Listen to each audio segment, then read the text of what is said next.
around his base and trying to figure out like where can I harass and how I can harass and so on, looking for whatever openings he has, kind of like to keep him in his toes.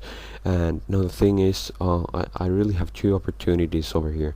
If I'm ahead, then I can keep messing mutas, and I will probably win with that alone, unless he keeps making Valkyries, in which case I gotta make Hydras as well, instead of mutas. But the other option is that now that he thinks that I'm making a lot of mutas, I could just soon start and make only Hydras. Once I get a couple hatchery or two down and get my economy up, I could start making me Hydras instead of mutas, while he thinks that I'm making mass mutas, and he will be most likely unprepared for that Hydra attack. In any case, right now that he doesn't have an expansion and I do, I really have the advantage over here. I could also be upgrading drops. I'm not really that much of a dropping person. When you watch the pro gamer matches, you see them do all kinds of mass Hydra drops quite often. Over here, I could have done that as well, I suppose, but it just happened that I usually don't do it. I should do it more often. And especially again in a game like this where he's clearly waiting a long time before making his own expansion. Well, there's a clear reason he couldn't really expand sooner anyway, since I made so many Hydras, and secondly because I was able to kind of like push him back to his base with that Hydra pressure early on. So his expansion is really late, but it's not like it's a complete loss, since right now he's also quite prepared to push out much sooner, now that his expansion is later. Well, of course not much sooner, but he's even though his expansion is a bit late, he still kept producing a lot of units. So right now I figured out that he's probably gonna just expect me to keep making mutas, seeing how he saw a lot of mutas just over there. So right now, what am I gonna do? I'm gonna keep making Hydras, and he's gonna have very few tanks most likely, if at least if I hide my Hydras well, that he most likely will not really expect it so well. So I keep harassing with mutas, forcing him to keep his main defended. Like if he ever stops making like mass amount of turrets in his main, I'm just gonna then he's really gonna get behind, and he's forced to defend a lot. So I'm just like I keep destroying his turrets if he ever has too few. Like a Terran needs a lot of turrets in his main if he does Mech and a Zerg has Mutalisks and so on. Like he just got a mass turrets, and he really can't move out unless he has mass turrets, since the Zerg can just come and kill those turrets, and then he's forced to come back and so on. Like it's really necessary, and you gotta keep exploiting this advantage with your mutas. And as you could see, even though he actually had a lot of Goliaths and so on, or quite a few Goliaths, they still don't kill my mutas instantly or anything. Also notice that I've kind of kept making units and economy at the same time. The idea was that I kind of keep making mutas so that I can keep harassing, and meanwhile I get good economy. And once I have good economy, I start Hydra production as well as some mutas. But basically Hydras are gonna be useless for me against Terran defense at this point of the game. So I just made mutas and made drone up. And meanwhile, and now that I have droned up, I can start making Hydras. I also expand more. The idea is that you can when I hinted to PVT, the idea is that you kind of keep running from the Terran army. There's really nothing the Zerg can do, at least right away, to the Terran push unless the Terran is really behind.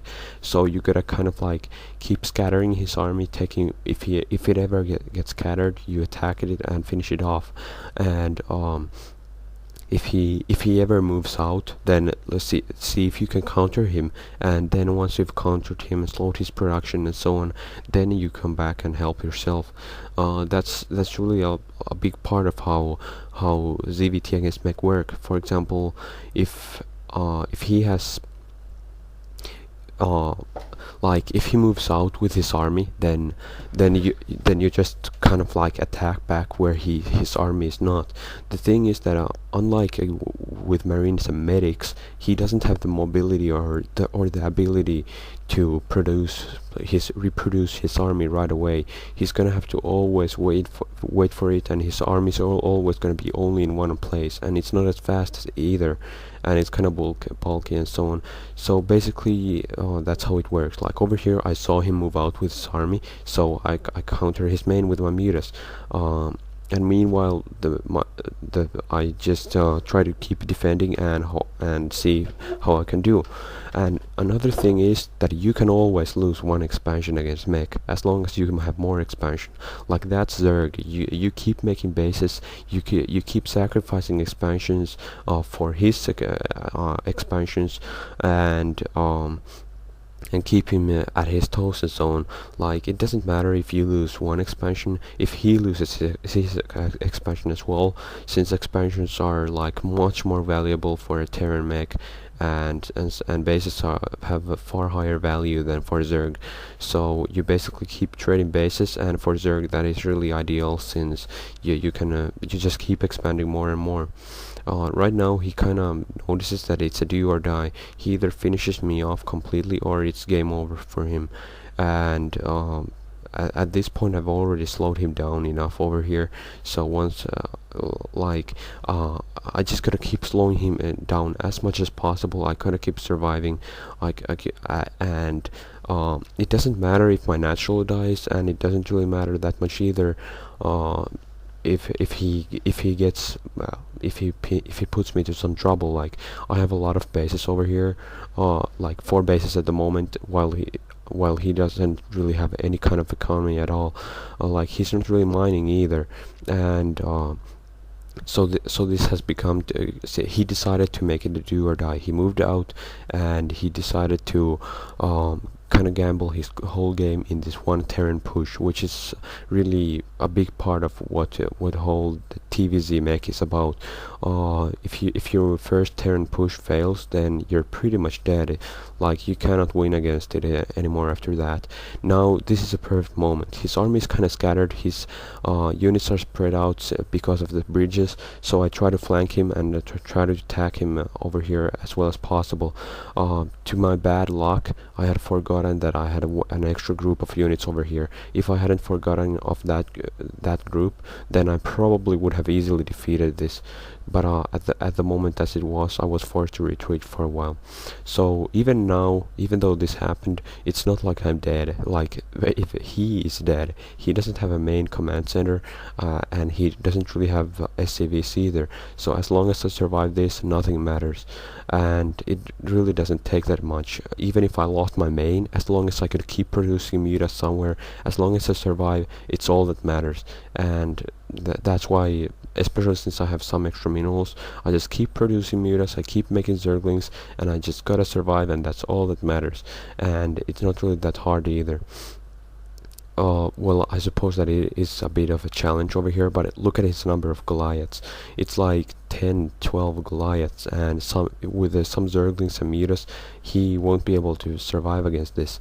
Like, he will die to these Mutas and Zergling mix, especially since I have some coming to flank from over here. Like, ZvT against Mech is all about countering and unit combinations, expanding and trading bases, and so on.